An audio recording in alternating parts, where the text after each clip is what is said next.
Ok, et ben donc on est parti. Premièrement, bonsoir à tous et merci d'être présents. Bienvenue Loki, bienvenue Aline. On, on va pouvoir jouer enfin ensemble pour une première partie. Et ce soir, on est de retour donc encore une fois sur l'appel de Cthulhu dans les années 1920. Donc j'espère que ça va vous convenir. Comment ça va? Très Très bien, bien. merci de nous accueillir autour de ta table. Non, mais écoute, encore une fois, on a galéré un peu pour trouver une date, donc c'est vraiment avec plaisir qu'on va pouvoir partager ce petit moment en liste. Et ben écoutez, je vous propose qu'on se, oui, je vous propose qu'on se lance direct par peut-être une petite présentation de vous-même et par la suite de votre personnage avant qu'on attaque l'histoire. Je vais faire dans l'ordre d'apparition alénique peut-être pour commencer. Allez, bonsoir à tous, merci à toi de nous accueillir. Donc Alénique, rôliste et qui voilà, participe quand je peux et en fonction de mes disponibilités à cette excellente communauté qui est en train de se créer, qui existe déjà au travers des joueurs d'Actual Play sur Discord. Là, c'est vraiment une très riche équipe. Ce soir, je vais interpréter Elmer Scott. Elmer Scott, qui est un agent du bureau d'investigation. Donc oui, on est là pour enquêter, mais moi, je suis quelqu'un d'assez fin, d'assez subtil. J'aime discuter, j'évite le conflit. Je ne suis pas là pour m'embrouiller avec les gens. Vous comprenez, si je peux arranger les choses pour que tout se passe bien, et surtout quand ça sert à mes propres intérêts, alors c'est encore mieux. Mais attention à moi, je suis assez roublard sur les bords. Pour être tout à fait honnête, je suis un ancien cambrioleur de bonne notoriété. J'aime pas trop me la ramener, mais je cambriolais pas mal les rues à l'époque et j'ai fini par me faire attraper. Malheureusement, les policiers ne savaient plus ce que c'était. En compensation de mes loyaux services, le bureau d'investigation est prêt à effacer mon ardoise. Donc, j'ai une épée de Damoclès au-dessus de la tête. Mais c'est pas grave, je saurais leur faire comprendre à quel point mes talents sont importants. Voilà. Parfait, super. Loki, dis-nous qui tu es ce soir. Difficile de passer après toi, une super présentation.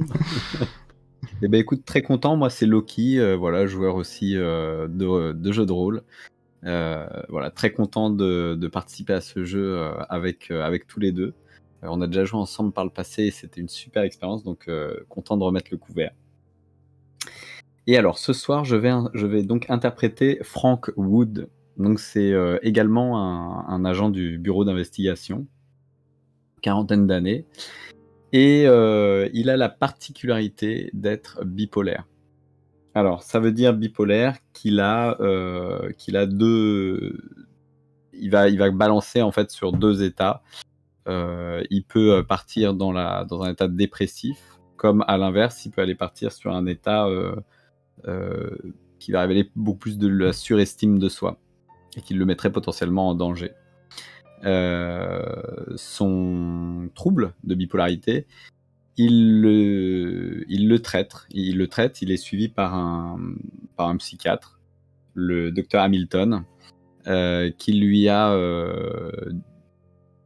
lui donne un médicament en fait encore en test, à base de sel de lithium, donc des petites pastilles compressées de sel de lithium, et que je dois prendre matin, midi, soir, ce qui me permet en fait de contrebalancer un petit peu mon état émotionnel et de ne pas partir dans la dépression, de ne pas partir dans la surestime de moi, et d'avoir quelque chose d'assez stable, quelque chose qui pourrait se rapprocher de la normalité d'autres personnages. Et voilà, donc ça je l'ai depuis un bout de temps suite à un choc psychologique vécu dans ma jeunesse. J'ai perdu ma petite amie à l'âge de 18 ans, un accident de car en direction de Fredericksburg. On partait en vacances et voilà, le chauffeur a dû s'endormir et bon, on a terminé dans le bas-côté et ma petite amie est décédée. J'ai été suivi par un psychologue pour m'en sortir et de là j'en ai développé mon trouble de bipolarité. Je suis passé à travers une longue période de dépression. Donc j'ai été finalement suivi donc, au fur et à mesure par un psychiatre ensuite, qui m'a aidé en fait à trouver aussi des petites pas forcément des astuces, mais une espèce de ligne de conduite dans la vie de tous les jours pour aussi essayer de régler mon humeur en fait. Et ça s'est traduit par du coup une orientation vers un métier très orienté sur la bureaucratie. Donc, au début, voilà, c'est ça. Donc, je suis rentré dans le bureau d'investigation au début comme gratte-papier. Et c'est quelque chose qui me convient très bien en fait, un environnement très très cadré avec des règles, quelque chose de une très, sécurité exacerbée, voilà, de très sécuritaire, de très rassurant. Et voilà. Ça fait quelques années que je travaille au bureau d'investigation. Mes médicaments, le traitement expérimental fonctionne plutôt bien. Ce qui fait que ma nouvelle norme, en fait, elle est plus trop entre les deux, mais elle tend, alors c'est peut-être un surdosage, mais elle tend un peu plus vers la surestime de moi-même. Ce qui fait que je me sens peut-être un peu plus en confiance depuis peut-être 5-6 ans. Et j'ai finalement décidé de m'orienter vers quitter les bureaux et expériencer en fait le travail d'enquêteur sur le terrain.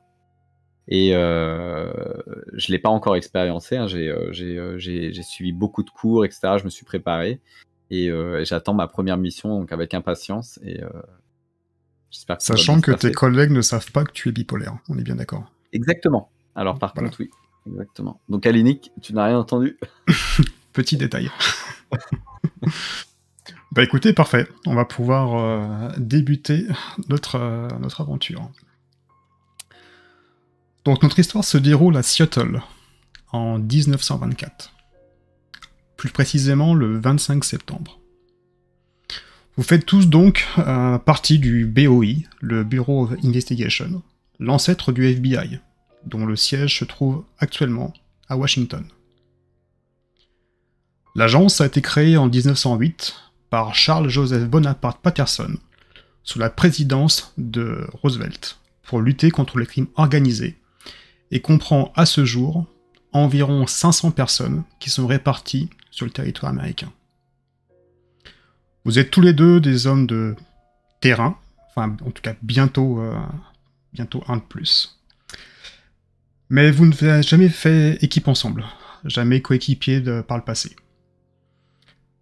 Vous êtes aujourd'hui réunis dans un immeuble de Seattle, l'immeuble principal donc de cet office, dans une salle qui est mal éclairée, en présence du responsable direct de ce secteur, Mark Smith, que vous connaissez bien.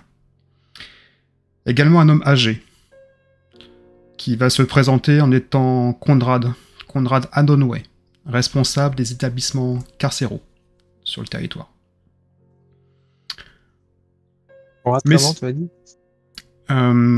Adonway. Messieurs, prenez place, je vous en prie.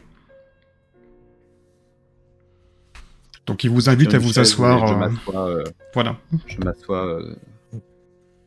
Je tire un peu mes vêtements pour ne pas faire de plis sur mon pantalon ni ma veste. J'aime être tiré à quatre épingles et impeccable. Comment es-tu habillé exactement? Alors je porte justement un costume un costume assez épais, un tissu épais, je crois que c'est du tweed.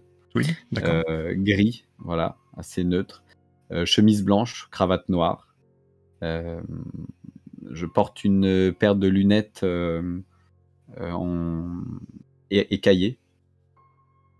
Et voilà, je suis un homme de 40 ans, rasé de près, rasé sur les côtés, cheveux assez courts, coiffé vers l'arrière pour ce que j'ai au-dessus, brun. Je suis impeccable sur moi. On voit que tout est millimétré, tout est tiré à quatre le nœud épingles. de cravate a été fait vraiment devant le miroir à la réglette, quoi. Parfait. Et toi, Elmer? Pareil, j'ai le costume de l'emploi, costard, cravate serrée, chemise blanche, un peu à la Men in Black finalement. C'est le début du BOI, donc il se cherche un petit peu sur le style. Donc oui, costard, cravate évidemment à 4 épingles. Un homme qui se prend pour un beau gosse avec petite barbichette, cheveux grisonnants, poivre et sel. Pareil, 35-40 ans. Et je suis tout oui, assis, droit, comme mes collègues de travail d'ailleurs. Et voilà. Messieurs, merci d'avoir répondu à cette convocation. J'ai une affaire pour vous. Le pays entier a une affaire pour vous. Il existe aujourd'hui en Alaska une prison de sinistre renommée, où sont enfermés des condamnés jugés particulièrement irrécupérables, et très honnêtement, que l'on ne souhaite pas du tout un jour voir revenir sur les lieux de leurs crimes. Les hommes qui y sont envoyés ont tous commis au moins un meurtre. Sont des personnes peu fréquentables, forcément, à caractère néfaste, et qu'on souhaite qu'ils ne s'évadent pas. Encore mieux, je dirais. S'ils pouvaient mourir sur place, ça nous arrangerait.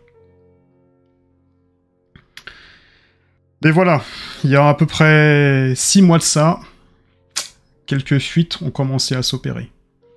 Nous avons perdu 4 prisonniers. Quand je dis perdus, ils se sont évadés d'un lieu où logiquement on ne s'évade pas. La prison est au milieu de nulle part, en plein Alaska. Autant vous dire que vous faites quelques pas dehors, quelques kilomètres, soit les animaux vous tuent, soit c'est le froid qui vous tue. Donc ça reste un mystère. Et ce mystère n'est plus viable, c'est pour cela que nous avons pensé à vous deux. La mission est très simple. Vous allez devoir vous faire passer pour des prisonniers. Pour le temps qu'il faudra. Vous ne vous connaissez pas. C'est pour ça que nous avons également fait appel à vous. Vous n'avez jamais travaillé ensemble, et c'est parfait pour cette affaire. Encore une fois, vous n'avez aucun impératif de temps. Trouvez juste comment les prisonniers s'échappent, et par qui. Je sais que pour certains, ça sera une première mission de terrain, mais j'ai toute confiance dans mes hommes et dans le service. Messieurs, avez-vous des questions ?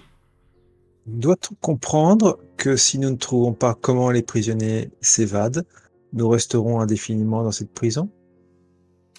Indéfiniment, je ne pense pas. Mais on va dire qu'on vous rapatriera, et peut-être que le mot agent de terrain pour vous sera du passé. Mais non, nous ne sommes pas là. Je pense que vous allez remplir parfaitement votre tâche. Surtout vous, monsieur Scott. Nous savons de quoi vous êtes capable. Merci de relater devant l'assistance mes talents. Écoutez, je tiens tout de même à avoir quelques précisions, monsieur Smith, au sujet du temps qu'il nous est accordé pour la préparation de cette mission. Oui, dites-moi. De combien disposons-nous? Ah, mais vous partez demain. Vous prenez le train de Seattle. Vous allez voyager pendant 10 jours en tant que prisonnier et arriver au pénitencier de Dacker. Est-ce qu'on pourrait jeter un œil au dossier avant le départ? Ah, il n'y a aucun dossier. Par contre, là où vous allez avoir un petit peu de temps, c'est pour vous forger un casier judiciaire. Vous pouvez bien sûr... Ça devrait aller pour moi. Je vois que Monsieur Scott est toujours plein de ressources. C'est toujours un... Je pense que vous faites une bonne recrue. On a bien fait de vous... Pardon, Monsieur Wood. Monsieur Scott est peut-être habitué, mais je souhaiterais être un peu plus informé, un peu plus... mis au courant de la procédure qui... La procédure est très Il y a simple. bien un dossier Vous qui a été mis en avez fait vos preuves au sein du bureau, vous avez demandé le terrain, vous êtes sur le terrain maintenant. L'affaire est close. L'affaire est entendue, je présume. Je me permets Il juste n'y de a pas de- rejoindre Monsieur Wood, parce que, excusez-moi, mais si on doit enquêter sur place, pourrait-on au moins avoir les noms des prisonniers qui sont échappés? Ah, je rejoins tout à fait mon collègue. Alors, pour raison de sécurité, entre guillemets, vous n'aurez aucun nom des prisonniers. Rien qui pourrait, entre guillemets, vous faire défaut au sein de l'enceinte. Soyons très clairs. Soyons extrêmement clairs. Si jamais un des prisonniers apprend que vous faites partie du bureau, vous êtes mort. Pour toutes Très ces bien, raisons, donc. vous n'aurez aucun détail sur cette affaire. Allez sur Donc, place, sur place, personne mêlez-vous. n'est prévenu de notre arrivée. Alors je vous rassure, le directeur de la prison sait parfaitement que vous allez arriver. Par contre, Très vous bien. aurez le même traitement que tous les autres prisonniers. Est-ce que nous Tout à fait, conservons je notre comprends bien. nom? Vous conservez vos noms. Par contre, libre à vous de vous inventer un passé criminel. Et je pense que pour vous, Monsieur Scott, ça ne devrait pas poser trop de problèmes. Donc, si je comprends bien, vous nous envoyez en enfer et vous mettez la clé sous la porte. On va dire qu'on vous envoie dans un lieu peu recommandable pour le pays. Et c'est quelque chose que vous avez demandé, Monsieur Scott. Servir le pays, si je me rappelle bien. Pardon, excusez-moi. Ou peut-être souhaitez-vous réintégrer vos anciens bureaux. Ça devrait aller, je suis tout à fait volontaire. Voilà qui est mieux. Je compte sur vous pour avoir un œil bienveillant sur Monsieur Wood. J'ai l'impression que cette première mission de terrain n'est peut-être pas ce qu'il lui aurait fallu. En fait, on voit Monsieur Wood, là, si on fait un zoom sur ses mains, en fait, il est en train de réajuster constamment ses manches de chemise et de bien vérifier qu'elle dépasse d'un centimètre exactement tout autour du poignet et pas un millimètre de plus, pas un millimètre de moins. Donc il s'occupe de ça, il check ça avec son ongle, il ne jette pas un coup d'œil, hein, il a l'habitude de le faire. Ça lui D'accord. permet de contenir un peu son stress qu'il vient de subir là, parce que du coup, petite zone d'inconfort. Mais Monsieur Smith, y a-t-il peut-être je ne sais pas, un mot de secours pour prévenir le directeur que nous... Il n'y a pas forcément de mot de secours. Ce que je peux vous dire que Monsieur Petra, qui est le directeur de la prison, est votre contact principal là-bas, mais jamais vous ne le contactez directement. Ça, c'est bien clair. Quel est notre interlocuteur Ça sera le gardien-chef. Le gardien-chef. Le gardien-chef. Monsieur Sharky, on l'appelle. Et quel sera le discours à tenir, puisque nous sommes... Écoutez, incarcéré de manière, les excuses ne manquent pas pour voir Monsieur Sharky, et vous verrez qu'il est assez connu sur place. D'accord. Encore une fois, Ce Monsieur Sharky n'est pas au courant de notre statut. Monsieur Sharky est au courant de votre statut, D'accord. ainsi que le directeur de la prison, Monsieur Petra. Ok. Très bien. Monsieur Très Petra, bien. vous ne le contactez jamais en direct. Monsieur Sharky, vous pouvez le contacter, mais de façon, on va dire, indirecte. Ne vous dévoilez jamais à lui comme quelqu'un du bureau, même s'il est particulièrement au courant de ce qui se passe. Encore une fois, il y va de votre sécurité. Très bien. Un flic en prison qui est découvert est un flic mort. Qu'on soit clair. J'imagine qu'on ne sera pas armé. Dans une prison, malheureusement, non. Vous êtes livré à vous-même, libre à vous de faire ami-ami avec vos futurs nouveaux camarades, ou rester dans votre coin, mais trouvez en tout cas qu'est-ce qui se passe là-bas. Monsieur Wood, ça va aller? Vous me semblez pâle. Ça va aller, c'est juste le temps qui me semble un peu court pour me préparer et pour me faire à l'idée, mais je l'ai choisi et je suis prêt à accepter la mission. Écoutez, parfait. On va vous laisser dans cette pièce. On va vous ramener également des affaires un peu moins propres sur vous. Je vais vous laisser une petite heure pour discuter entre vous et mettre au point votre casier judiciaire, et on en reparle dans 1 heure. Très bien. Donc les 2 personnes quittent le bureau, sachant que la personne qui était âgée à côté de Conrad n'a pas pipé mot du rendez-vous, comme vous avez pu vous en apercevoir. La porte claque, se referme, et vous êtes donc livré à vous-même avec cette affaire sur les bras, qui vient juste de vous tomber dessus. Que faites-vous? Agent, je n'ai pas saisi votre nom. Elmer. Agent Elmer. Très bien, Elmer enchanté. Scott. Je te tends la main, du coup. Oui, enchanté. Monsieur Wood, c'est ça?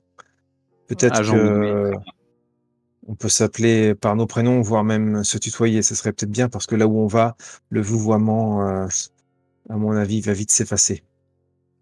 Oui. Très bien. Donc, il nous reste un petit peu de temps pour préparer notre passif judiciaire, à ce que j'ai cru comprendre. Oui, c'est ce que nous a dit notre Ok. supérieur. Avez-vous quelques idées? Pardon. Oh. As-tu quelques idées? Peut-être que ça pourrait venir effectivement. Je me verrais bien comme un ancien cambrioleur. Mais après, ça suffit pas pour aller en Alaska Excellent. d'être cambrioleur. Je pense que j'ai visé une bijouterie de luxe à Seattle qui était un petit peu trop surcotée pour mes moyens. J'ai voulu avoir les yeux plus gros que le ventre. Et face à des otages que je n'ai pas pu contrôler, j'ai fait un carnage dans la bijouterie. Et face à ce meurtre, ce cambriolage qui s'est transformé en meurtre, eh bien, voilà où j'en suis aujourd'hui. Oh, ça me paraît vachement bien. Il reste à trouver mon passif maintenant. Accident de chasse? Oui. Meurtre passionnel. Tu Trop pourrais avoir léger, tué ta donc. femme. Et tes enfants, alors. Ça pose pas problème en prison, ça? Ah, peut-être. C'est le viol d'enfant qui pose problème. Meurtre passionnel, ça me va.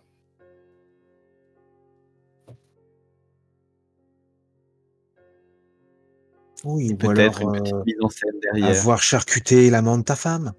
Voilà, qui m'aurait donné quelques... Soyons fous. Exactement. Un psychopathe.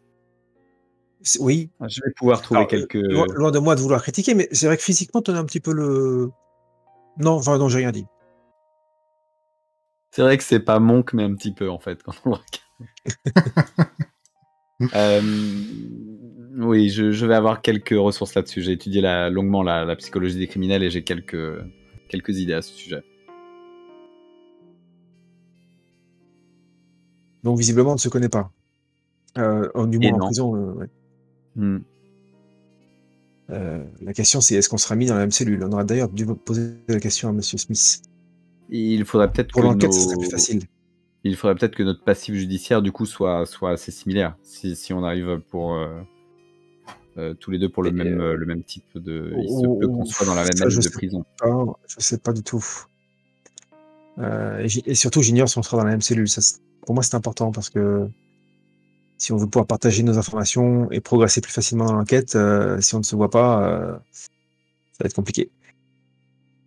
Donc, vol avec meurtre. Vol avec meurtre d'otage. Vol avec meurtre prémédité, du coup. Combien de victimes? 7.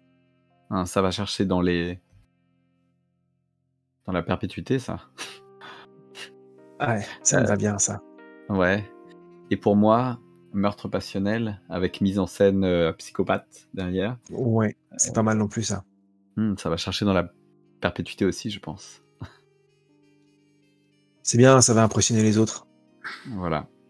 On risque d'avoir affaire aux caïds qui vont vouloir mettre les règles directement, mais bon. On va se débrouiller. Comment ça? Non, j'ai rien dit. Ça va bien se passer, Franck. Scott, comment tu jugerais ou tu jaugerais en fait ton nouveau coéquipier première impression? Qu'est-ce que... À qui tu parles, à moi? Oui. Comment en fait Ben là, comme tu appréhendes en fait ton coéquipier Frank Wood, sachant qu'il en tu l'as fait, vu un peu tiré à quatre épingles, un peu peut-être pas nerveux, mais alors oui, je le juge d'abord sur son apparence physique, les cheveux effectivement un peu laqués, plaqués en arrière, très sérieux. Je le vois clairement comme un homme de bureau. Et évidemment, je lui montre pas, mais un homme comme ça, dans un milieu tiers, je me dis, il va se faire bouffer en fait. Mais il y a quelque chose qui me dérange en lui. Je sais pas trop quoi. Parfois son regard un petit peu bizarre. Euh, et je suis un peu méfiant. d'accord.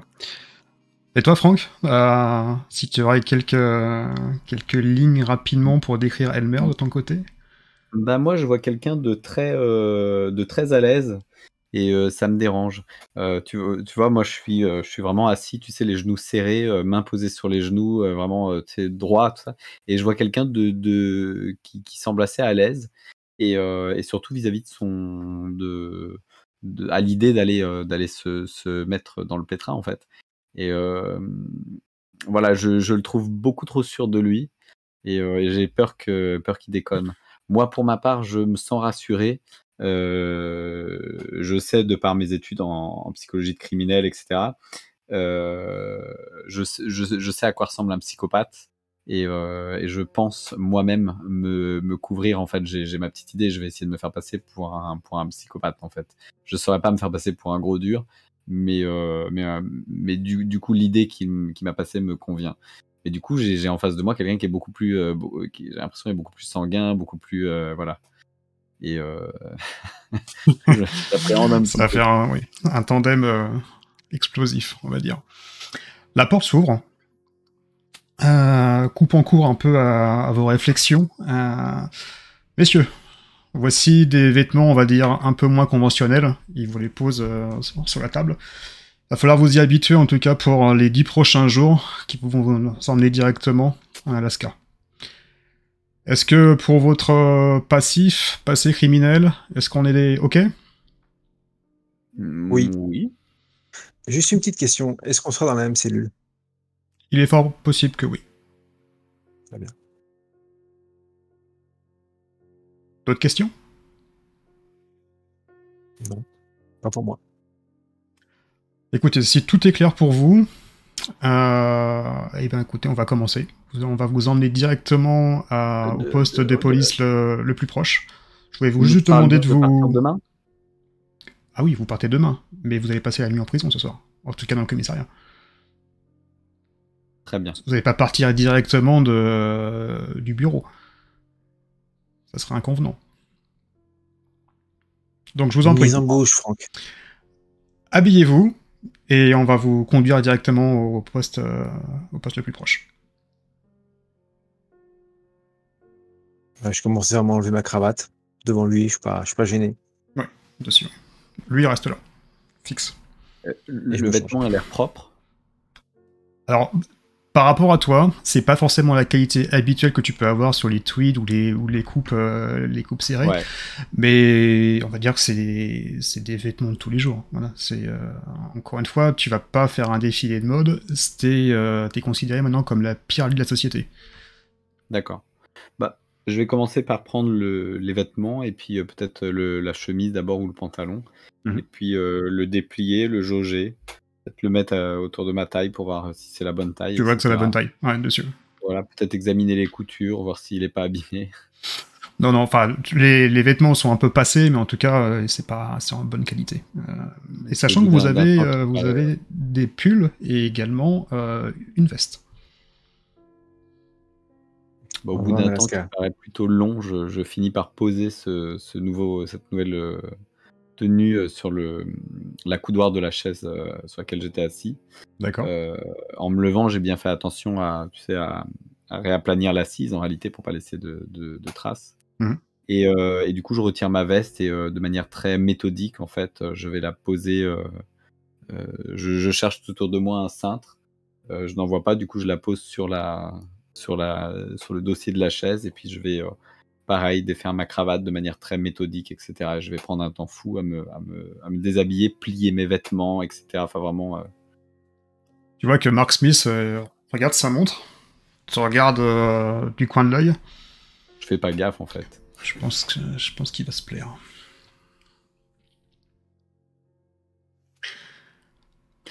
Par contre, après m'être mis en tenue, j'ai ôté mes lunettes pour pouvoir enfiler la chemise, etc. Je vais remettre mes lunettes et puis je vais lever la tête, tu sais, et puis ouvrir grand les yeux et avoir, tu sais, un espèce de regard de pigeon, tu sais, qui part du coin de l'œil comme ça. Et tu sais, vraiment une tête de psychopathe pour le coup.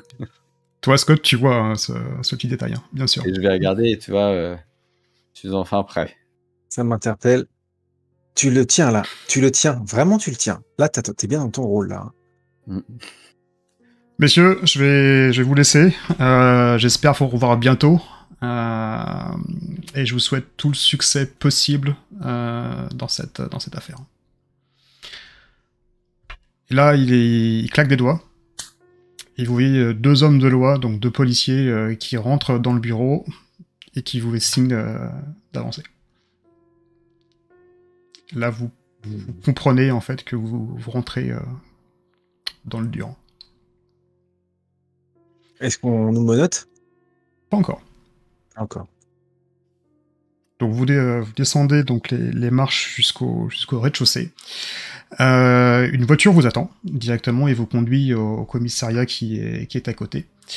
Vous sortez du commissariat, donc vous êtes dirigé dans une cellule où vous avez 2 hommes également à côté de vous, un qui est à peu près qui est afro-américain et l'autre plutôt côté hispanique, qui ne partagent pas votre cellule mais qui sont vraiment côte à côte. Vous savez, c'est des cellules qui sont juste séparées par une grille de fer entre les deux et vous êtes de part et d'autre par rapport à ça. Le policier donc referme les grilles et vous laisse donc dans cette nouvelle habitation pour la nuit. Il y a des lits? Il y a des lits, absolument. Oui. Il y a 2 lits, voilà, très sommaire par rapport à ça. Vous êtes réveillé le matin avec. Alors, attends, le soir même, moi, oui. Avant qu'on passe le soir même, moi, c'est Actor Studio. Enfin, je veux dire, à partir du moment où j'ai mis mon costume, j'essaye de rentrer dans la peau puisque je sais que pour l'instant, c'est pour du beurre, en gros. Donc, j'essaye de m'entraîner un petit peu. Voilà, donc je m'assois sur le lit. Je sais, enfin. Tu as dû me regarder, tu sais, fixé dans l'obscurité comme ça, assis un peu comme un psychopathe dans le noir, alors que tu étais certainement en train de te coucher, quoi.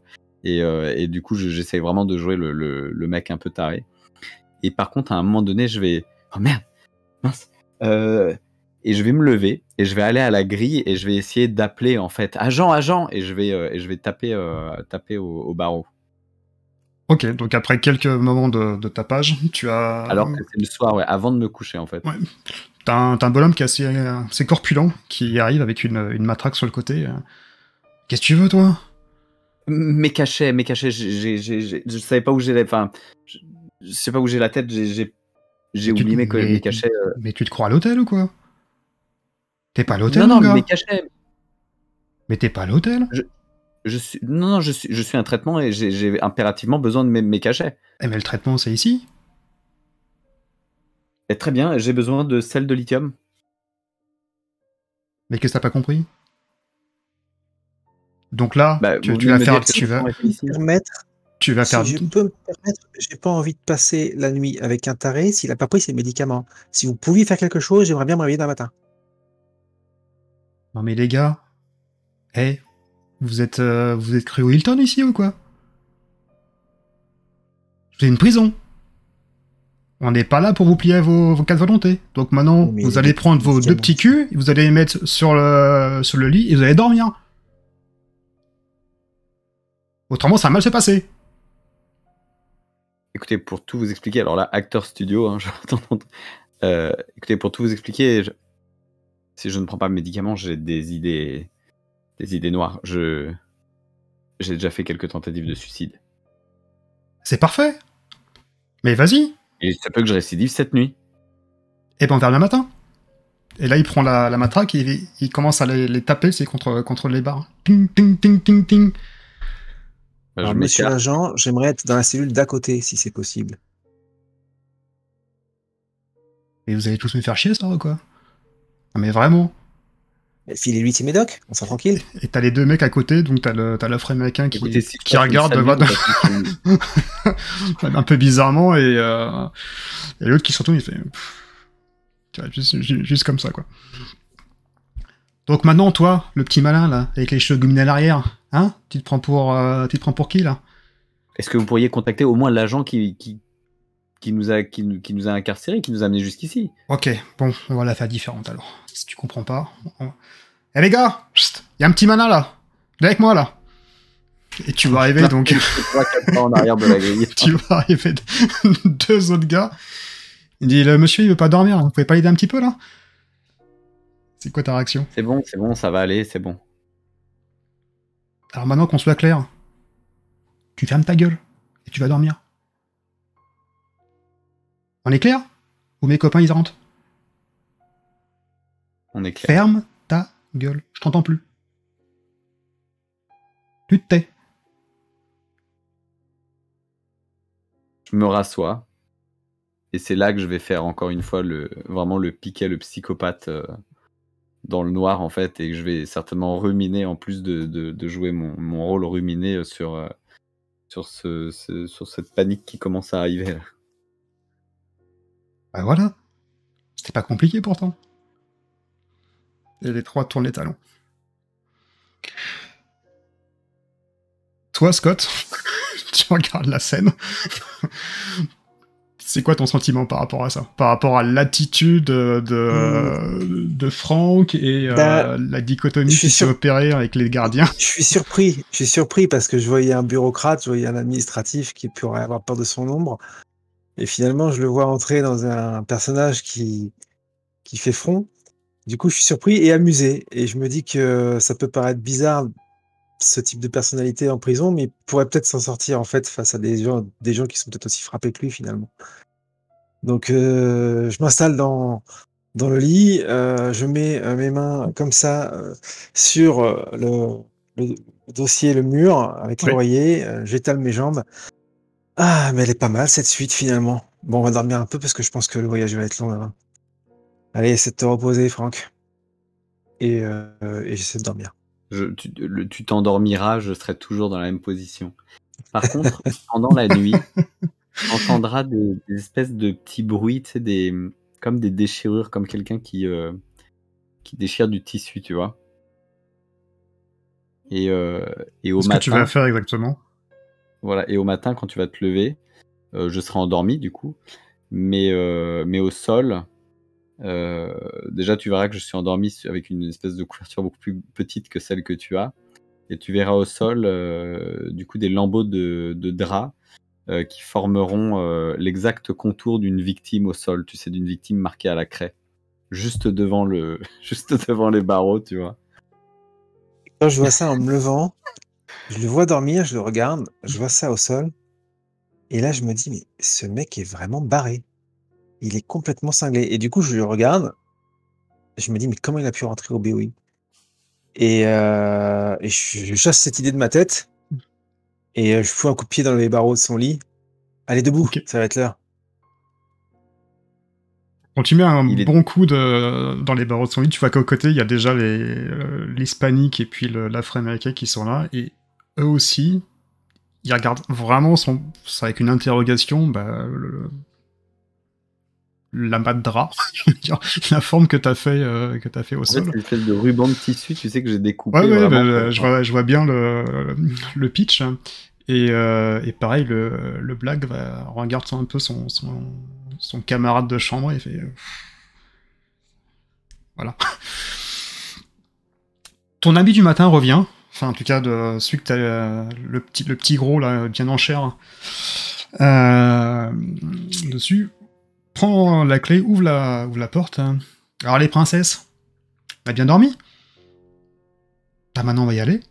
Allez, on se réveille. Toi, t'es toujours sur le lit, Franck? Je me suis redressé. Je me suis assis, je me suis mis debout ensuite. J'ai pas parlé en fait. Ce matin, j'ai pas ouvert la bouche. Et je suis très... j'ai exagéré vraiment. on sait bien faire ce qu'on est, tu vois, et tout mon côté un peu maniaque, méthodique, etc., je l'ai exacerbé.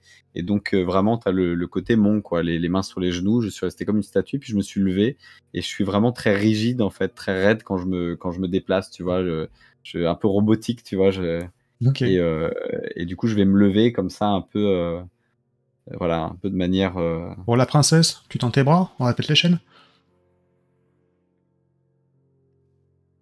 Du coup, je vais lever les bras, tu vois, et je. Ok, Ouais, donc il te met je vais lever les les... bras, je vais tempérer, hein, je vais pas chercher à. il te met les menottes des deux côtés.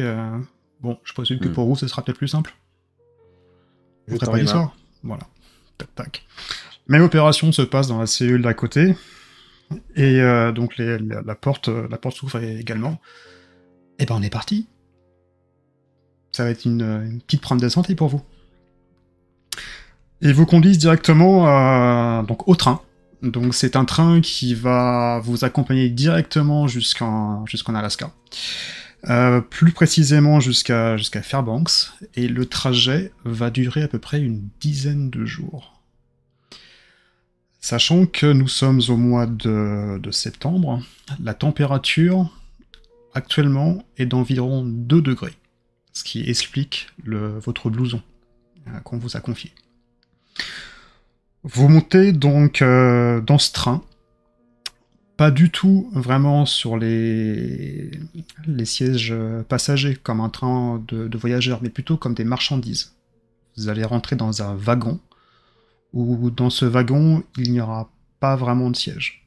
Il y a une barre en plein milieu du wagon qui traverse le long, où vont être accrochées en fait vos menottes directement. Donc vous ne pourrez pas partir plus que ça. Vous êtes 4 donc dans ce transport entre guillemets de fret, de marchandises à bestiaux, qu'on va pouvoir l'appeler. Vos 2 comparses, donc un s'appelle Paul et l'autre, le noir, s'appelle Joshua. Le train... Petite question. Oui. On est en 1924. Oui. En plein dans la prohibition. Mm-hmm. Je sais que c'est peut-être un sujet tabou, mais c'est pour ça que je pose la question. La relation avec les Noirs. Ça dépend vraiment des États, mais généralement, c'est pas au beau fixe, on va dire. C'est la grosse période du Ku Klux Klan, donc là on est, voilà, c'est pas vraiment les États Texas, choses comme ça, mais en tout cas là, voilà, c'est pas le mieux, on va dire. Okay. Et on leur met rapidement des meurtres sur le dos ou tous les maux de la terre, malheureusement, par rapport à ça. Ok. Tu vois que par contre la corpulence de Joshua est assez, voilà. C'est un bon gros bébé, contrairement à Paul, son coéquipier, qui est plutôt fin. Donc vous êtes enchaînés à cette barre de fer, et dans le wagon, il y a 2 gardiens, donc un à l'entrée de la porte et un de l'autre côté, qui vont vous accompagner donc pendant ces 10 jours. Au fur et à mesure que les jours vont passer, le froid va se faire plus intense. 2 degrés, puis 1 degré. Vous êtes nourri de façon très, on va dire, aléatoire. 1 jour sur 2 dessus. Et encore une fois, il n'y a pas de chauffage dans ce wagon. Au bout du 10e jour, le train s'arrête. La porte du wagon s'ouvre, et pour la première fois depuis 10 jours, vous voyez la lumière de l'extérieur.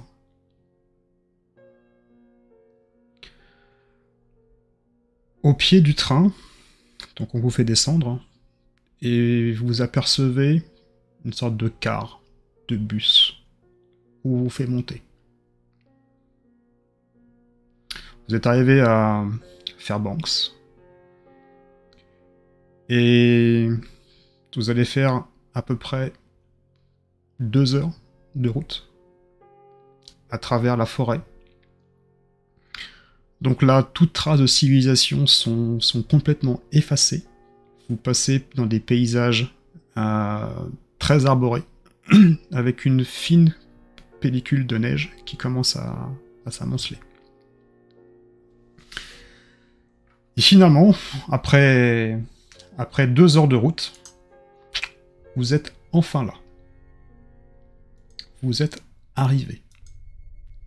Devant vous se trouve le pénitencier à cœur. Je vais vous le mettre le plan sur le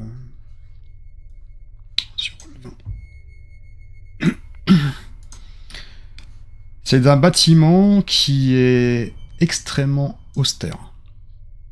Fait de murs qui sont à peu près 3 mètres de haut. Vous avez des 4 côtés des miradors dessus. Et vous avez 2 grandes portes. 2 grandes portes en bois qui à l'entrée du bus. Les portes s'écartent. On vous fait descendre. Vous les 4. Les 4 morceaux de viande. Vous rentrez à l'intérieur de cette prison, votre nouvelle habitation, et vous distinguez plusieurs choses. Premièrement, en plein milieu de ce qui semble être la cour, des baraquements. Sûrement des baraquements où logent les prisonniers. Votre nouvelle maison, en quelque sorte. Pour un temps incertain. Ces baraquements, en plein milieu, vous avez une rigole. Là où l'eau est distribuée. Peut-être serait-ce les douches. Allons savoir. Vous avez également sur quand vous rentrez sur votre côté gauche, une petite habitation en tôle. En tôle et faite de briques. Assez minuscule par rapport à ce que vous avez l'habitude de voir. Quand vous rentrez également dans cette cour, vous voyez que de l'autre côté, d'autres quartiers qui sont séparés vraiment par un grillage. Ce quartier est réservé aux matons, aux anges gardiens. On va dire ça comme ça. Quand vous rentrez dans la cour, vous entendez les portes qui se referment derrière vous. Là, vous savez que vous êtes dans le dur. Tout autour de vous, environ une 30aine de prisonniers. Tous ont l'air, comment dire, observateurs. Ils vous scrutent. Lequel de vous deux est le plus fin, le plus en termes de corpulence? Alors, j'aimerais en profiter pour faire un contre-champ en fait sur au moins mon personnage. C'était quelqu'un de déjà assez fin, c'est un bureaucrate, c'est pas un sportif. Donc j'imagine que je suis déjà fin, je sais pas pour toi, Alinic. Il n'est pas très corpulent non plus, mais si tu... Voilà, non, je suis quelqu'un d'assez normal en fait, pas forcément maigre. Alors, moi je le vois... Mon personnage, du coup, alors il a fait tout ce trajet qui a duré un certain temps, il est resté dans le noir, etc. Donc il a la peau qui est assez claire. Ça fait un bout de temps qu'il n'a pas vu le soleil, plus l'ombre. Donc il est vraiment très blafard. L'absence de déjeuner régulier l'ont vraiment amaigri encore plus. On voit peut-être ses clavicules un peu plus. Les traits de son visage se sont tirés. Il a les joues qui se sont creusées un petit peu plus. Peut-être que les yeux aussi, le tour des yeux. Les yeux ont l'air un peu plus globuleux. Ce qui en fait accentue le côté un peu psychopathe qu'il pouvait avoir. C'était quelqu'un qui était rasé de près. En réalité, tu t'aperçois que c'était quelqu'un de glabre, si c'est comme ça qu'on dit, mais qui du coup n'a pas de pilosité et du coup n'a pas eu de barbe qui a poussé pendant ce laps de temps. Donc il a le visage toujours aussi lisse. Et est-ce qu'il a ses lunettes ou pas? Est-ce qu'on lui a laissé ses lunettes? Je les ai laissés, oui. Ouais, ok, donc on m'a laissé mes lunettes. Donc du coup, et j'ai toujours ce petit regard de pigeon. Voilà, j'aimerais juste pour asseoir aussi, parce que c'est un personnage qui avait une psychologie un peu particulière, enfin l'absence de médicaments. J'aimerais juste justifier un peu comment ça s'est passé sur le trajet. Tout au début, il a pris ça un peu comme vraiment un nouveau stress. Et puis il a réussi à relativiser, puisqu'il a vu que jour après jour, il arrivait, de par les techniques que le Dr Hamilton lui avait données, c'est-à-dire les petites manies qu'il avait mis en place, les petites maniaqueries, les petites habitudes en fait, que ce soit de toujours bien vérifier ses vêtements, peut-être compter avec ses doigts, etc. Des petites choses comme ça, se recoiffer. Il a plein de petits, il est très très maniaque, et ce qui fait que il a réussi en fait à essayer de maintenir sans son médicament toujours sa balance. Donc, tu l'as pas vu partir en dépression ou peu importe. Il est toujours resté au même point. Voilà, juste pour justifier ça, parce que du coup l'absence de médicaments. Sachant que ton état sans médicaments va se dégrader, ça c'est sûr. Ouais, Par contre, pas ouais. forcément à un instant T. Ça va être progressif dans le temps. Bien sûr. En tout cas, pour l'instant, ça t'a semblé ça t'a semblé assez stable. À la limite, j'ai pas beaucoup parlé du voyage. Et voilà. Du coup, j'imagine que je suis le personnage le plus. Enfin, je vois bien pour asseoir le d'accord. Ouais, le personnage le plus creusé, ouais. Parfait. Est-ce Toi, que Scott, comment tu vois comment tu vois la chose? Avant de répondre à ça, est-ce que je peux avoir dans ma poche une petite boîte avec mes petites pilules blanches que j'ai gardées sur moi depuis mon départ à Seattle, ou est-ce qu'on me l'a enlevé? Tu n'as plus rien. D'accord, ok. Mon salaud. Du coup, je fais bonne figure. J'essaye toujours de paraître à l'aise et décontracté. Je veux donner le change, je veux donner un aspect je suis chez moi, mais j'emmène pas large. Je me rends compte que là, c'est plus de la rigolade. On n'est plus à Seattle, on est au bout du monde, et quand je vois l'environnement autour de moi, je me dis mais merde, mais c'est loin de... Enfin là, je prends un peu peur, mais je veux pas le montrer. Je garde le sourire, je prends une grande inspiration, je regarde autour de moi, je regarde Wood, Franck. Eh bien, si on m'avait dit que nous finirions ici, il va falloir qu'on s'accoutume. Tu crois qu'on pourrait repeindre un petit peu les murs? Et j'essaie de plaisanter, sans trop y arriver finalement. Et les gardes du coup sont partis ou qui nous accompagnaient? Alors les gardes sont partis. Mais je vais te laisser finir, vas-y. Ok. Et du coup, je regarde autour de moi, sans fixer ces prisonniers qui nous regardent. Je les regarde sans les voir, en fait. Hein. Je balaye en panoramique du regard cette prison, et je fais un pas en avant, bon, comme pour dire, bah ça y est, on y est, quoi. Petite crevette. Oh, petite crevette. Tu vois qu'il y a un prisonnier qui fait à peu près, allez, 1m90, blond, les yeux envieux quand il te regarde, Franck. Ouais. Et avec un regard un peu carnassier. Petite crevette. Je vais faire abstraction de ce que j'entends. Et puis en réalité, je vais peut-être tourner sur moi-même, tu sais, les bras toujours ballants, très raides. Et je vais peut-être faire, tu sais, un peu comme une horloge, tu vois, par tu fais paire de 5 minutes. D'accord. Me déplacer et faire un 360 pour observer un peu découvrir un peu toute cette espèce de goulag, quoi. Et alors, quand tu fais un petit peu ce 360, tu vois justement comme si qu'il y avait 2 clans au sein de la prison. Ouais. Bien sûr, il y a des gens qui partent sur les trentaines de prisonniers, il y en a qui sont en plein milieu de la cour, hein. Mais de chaque côté, de part et d'autre, tu vois justement ce gaillard blond, assez carré, le visage un peu ferme, qui t'a interpellé de façon indirecte. Et de l'autre côté, un individu qui, lui, par contre, fait à peu près 2m10. Et tu sens une certaine rivalité en tout cas du regard, entre les deux. Les deux, en tout cas, vous jaugent. Enfin, vous quatre, parce Ouais. que vous êtes maintenant 4. C'est un petit peu comme... imaginez, vous êtes un petit poisson qu'on va balancer dans un bassin à requin. Vous voyez un petit peu la métaphore dessus. Je vais vous demander tous les deux de faire un test d'esprit pour savoir comment vous allez réagir à ça. Alors, ouais. Donc c'est un dé de 20, si vous faites inférieur, c'est une réussite, si vous faites supérieur, c'est un échec.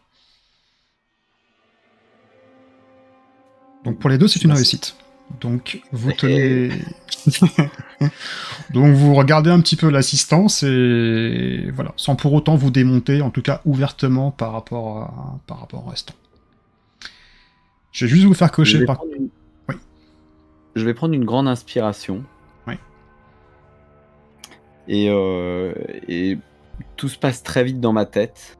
Et je fais abstraction de cet individu qui m'interpelle et tout se passe très vite. J'ai l'impression qu'il faut faire un choix très rapidement. Je vois ces deux clans, j'ai observé cette situation-là.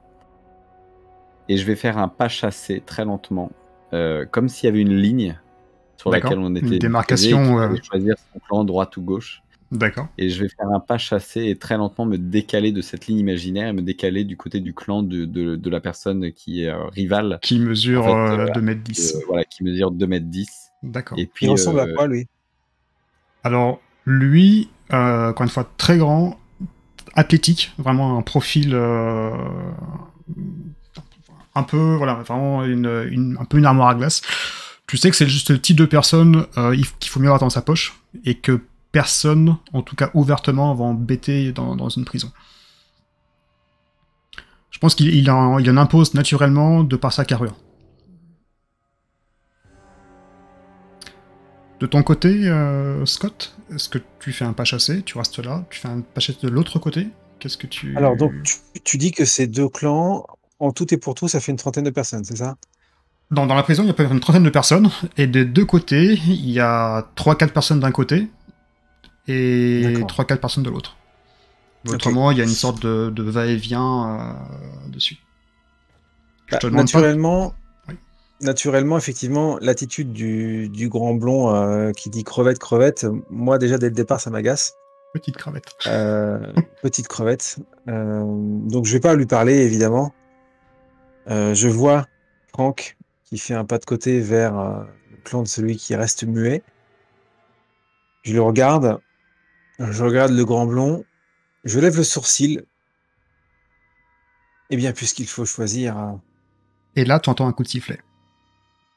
Au moment où tu allais choisir, ouais. tu entends un coup de sifflet. Tout le monde au milieu de la cour s'écarte, naturellement, comme s'ils étaient habitués, j'ai envie de dire, à ce type d'intervention.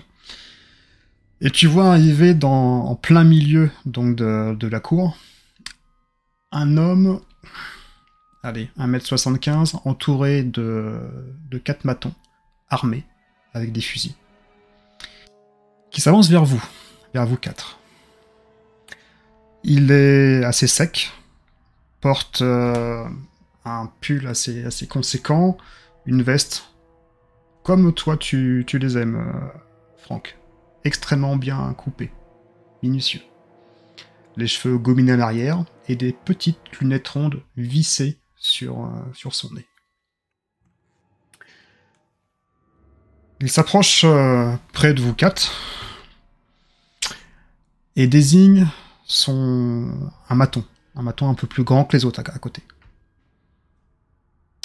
Voici Monsieur Sharky, votre gardien-chef. Je suis pour ma part Monsieur Petra, le directeur de cette prison. Vous avez été jugé coupable, et vous m'avez été confié. Sachez, messieurs, qu'il n'y a aucun moyen de sortir d'ici vivant, en dehors d'une libération par ordonnance. Ici, on ne s'échappe pas.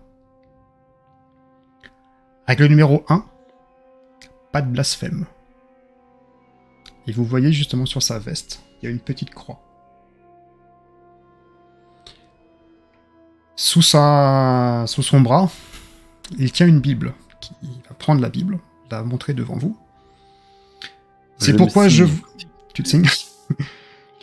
C'est pourquoi je vous dis, tout péché, tout blasphème sera pardonné aux hommes. Mais le blasphème contre l'esprit ne le sera pas pardonné. Il vous regarde, vous quatre, en espérant peut-être une réponse.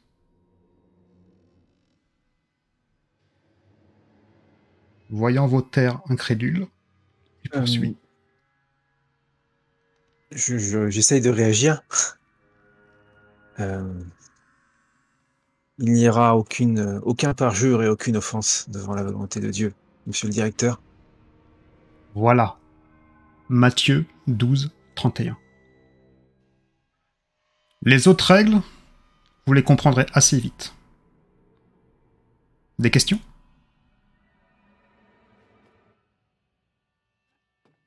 Messieurs, je crois en deux choses. La discipline et la Bible. Ici, vous aurez les deux. Mettez votre confiance en Dieu, le reste, désormais, m'appartient. Bienvenue à Hacker. Je tourne les talons, et vous voyez les matons des petits rictus des deux côtés. Et toi, tu entends Franck à côté. Petite crevette, on va à la douche.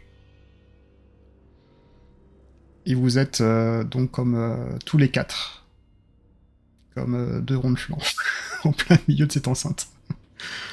Que faites-vous? Les autres se sont éparpillés. Les autres se sont éparpillés, oui. Ah, oui. Et là, ça revient un petit peu à la normale. Donc ils commencent à... Donc vous avez des bancs également. Il y a des bancs à côté des baraquements. Et la vie, entre guillemets, enfin, on appelle ça une vie, revient de façon naturelle dans l'enceinte. Ok. Comme on n'est pas trop censé se connaître, et les clans se sont pas reformés là. Non. Ben, du coup, je vais m'asseoir sur un banc. Je vais attendre que les choses arrivent à moi plutôt que d'aller provoquer inutilement. D'accord.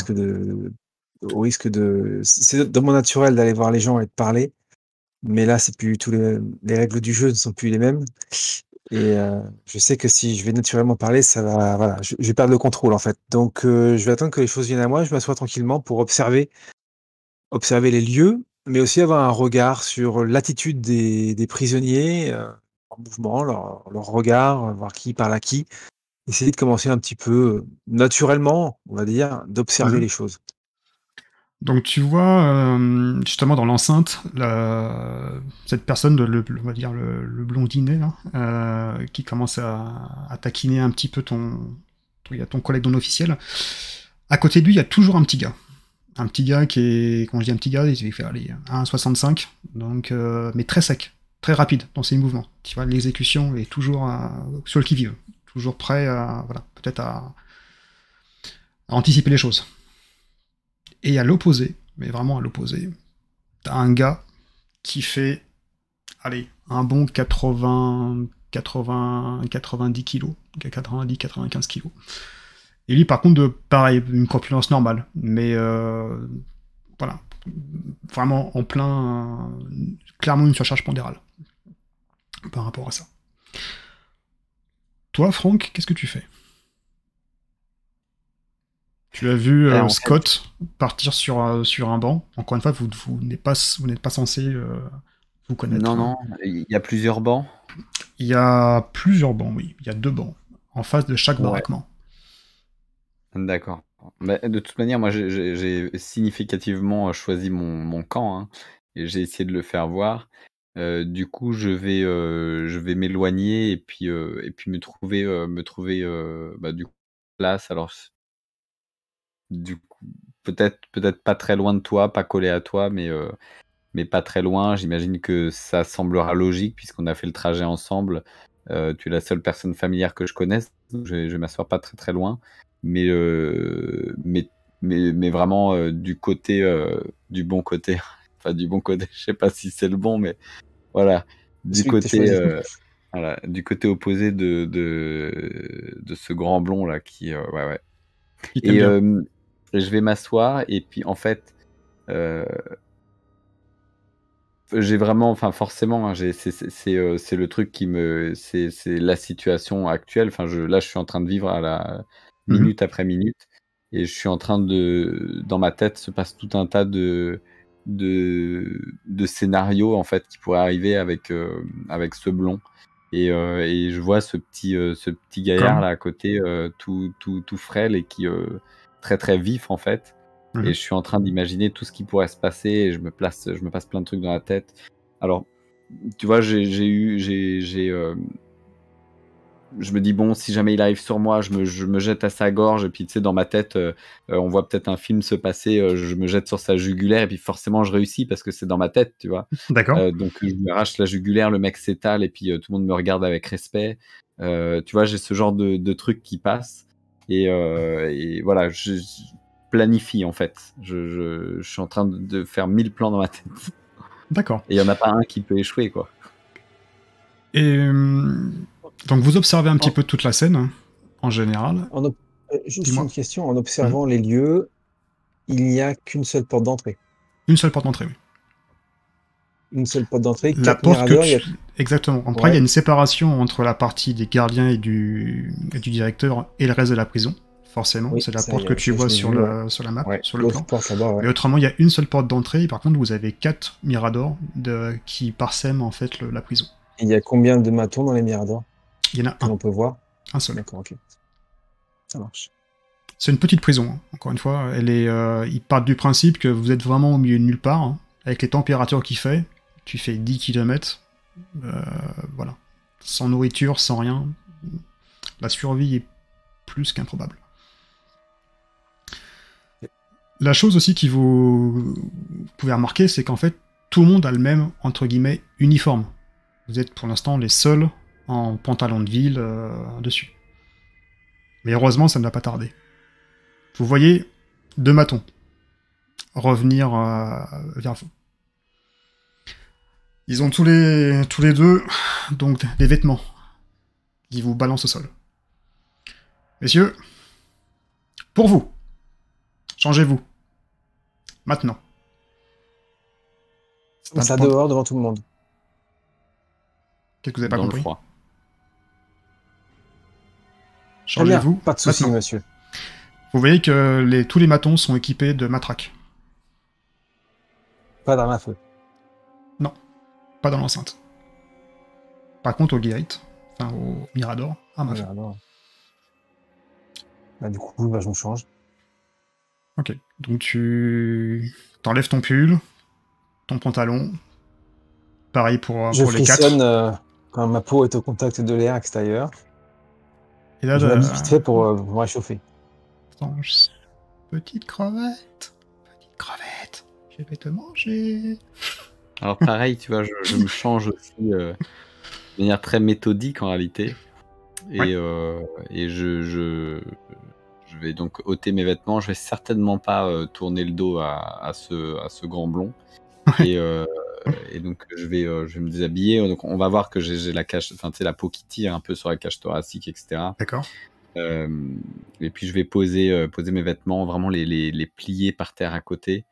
Et Pendant que puis tu fais ça, en fait, le grand blond, lui, contourne, voyant que tu ne fais pas d'effort. ah, il tourne tout autour? Il va tourner, en fait, il va changer de position, lui. D'accord, ok. Est-ce que je peux Ok. me mettre entre lui et entre les deux, en fait, pour cacher sa vue? Tu peux, si tu veux, ouais, tout à fait. Je m'y mets comme ça, et puis je regarde un peu n'importe où. Enfin, l'air de rien, en fait. Tu vois, nonchalamment. Ok. Donc, tu vois qu'il te fixe à ton tour, Scott. Mhm. Tu fais un geste de partir. Il me fait un geste, c'est ça? Ouais. Genre, tu me bouches la vue, quoi. D'accord. Plaît-il? J'ai pas compris. En fait, j'essaie de lui parler pour gagner du temps et laisser le temps à Franck de se changer, en fait. Et là, il donne un Vous coup de voulez quelque coude, chose? il donne un coup de coude tu sais, au petit qui était à côté, toujours un peu sur le qui-vive. Et le petit vient vers toi et dit T'as pas compris ce qu'il a dit, le boss? Tu bouges. Pousse-toi, tu bouges la pluie. Allez, pousse-toi. D'accord. Et il commence à te pousser. Si tu pouvais arrêter de parler aussi vite, parce que j'ai les oreilles un peu fragiles en ce moment. Qu'est-ce que vous voulez exactement? Il m'a dit un truc, mais j'ai pas entendu, j'ai pas vu ses lèvres bouger. Me pousser, mais pourquoi faire? Je suis bien ici. Mais tu sais où on est ici? Tu veux passer la nuit? Tu veux dormir confortablement cette nuit? J'aimerais bien, oui. Oui, j'aimerais bien. Eh ben, écoute. Je pense que vous et moi, enfin, vous êtes là depuis longtemps que moi, j'imagine que vous n'avez pas vraiment envie que les gardes radinent. Alors, si on pouvait éviter d'attirer l'attention sur nous, ça pourrait être une bonne chose. Soir. Je tends l'oreille. T'as entendu juste à ce soir. Ah, d'accord. Et il repart à côté de ce qui semble être, entre guillemets, son patron. Dessus.